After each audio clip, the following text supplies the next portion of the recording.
Standing કમિટીના પૂર્વ chairman રહી ચૂક્યા છે અને થલતેજ વોર્ડમાંથી આ વખતે પણ તેઓ ઉમેદવાર છે, એમની સાથે વાતચીત કરીએ. હિતેશભાઈ, મતદાન કર્યું છે આ વખતે, શું કંઈ જોઈ રહ્યા છો અમદાવાદ શહેરનો મૂળ?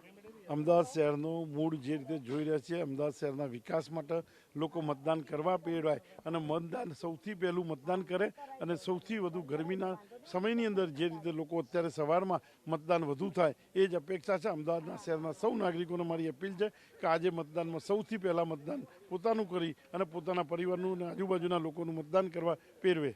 હિતેશભાઈ, આ વખતે આપને લાગે છે, કારણ કે SIRની કામગીરી થઈ ત્યારબાદની આ શુદ્ધિકરણ બાદની છે, તો મતદાનનો આંકડો ખૂબ ઊંચો જઈ શકે એવું? મતદાનની પ્રક્રિયા SIRના કારણે લોકો સતત મતદાર સાચા મતદાર રહ્યા છે અને આ સાચા મતદારો સૌથી પહેલાં મતદાન કરવા મતદાનનો આંકડો 100% વધી શકે. પણ જ્યારે આજે પબ્લિક સાથે એક શાંતિ પોતાના મતાધિકારનો ઉપયોગ કરે એ જ અપેક્ષા રાખવી પડે. અમદાવાદની અંદર જ્યારે દેશના વડાપ્રધાન પણ અહીંયા મતદાન કરવા આવતા, દેશના ગુજરાતના મુખ્યમંત્રી પણ આવતા, ગુજરાતના ઉત્તર પ્રદેશના રાજ્યપાલ પણ અહીંયા આવતા, દેશના યશસ્વી ગૃહમંત્રી પણ અહીંયા જો મતદાન કરવા આવતા તો અમદાવાદની જનતા અને ગુજરાતની જનતા સૌથી વધુ મતદાન કરશે એ જ અપેક્ષા. હિતેશભાઈ, ગયા વખતે આંકડો 160+ હતો, આ વખતે શું લાગે છે? અને બીજું, છેલ્લા કેટલાક દિવસથી અમે જોઈ રહ્યા છીએ કે જે કેન્ડિડેટ જઈ રહ્યા છે, વિરોધ થઈ રહ્યો છે, અને આ બધી સ્થિતિમાં મતદાતાઓનો મૂળ શું જોઈ રહ્યા છે?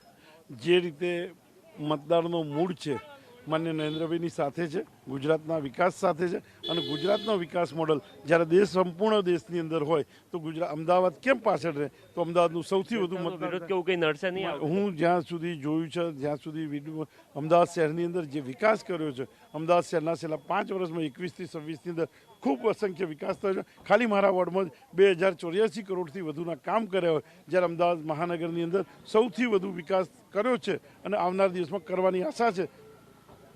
તો હિતેશભાઈ બારોટ મતદાન કરીને આવ્યા છે. તેમનો દાવો છે કે આ વખતે ગત વખતે જે બેન્ચમાર્ક નક્કી હવે દ્રશ્ય આપને બતાવીશું રાજકોટની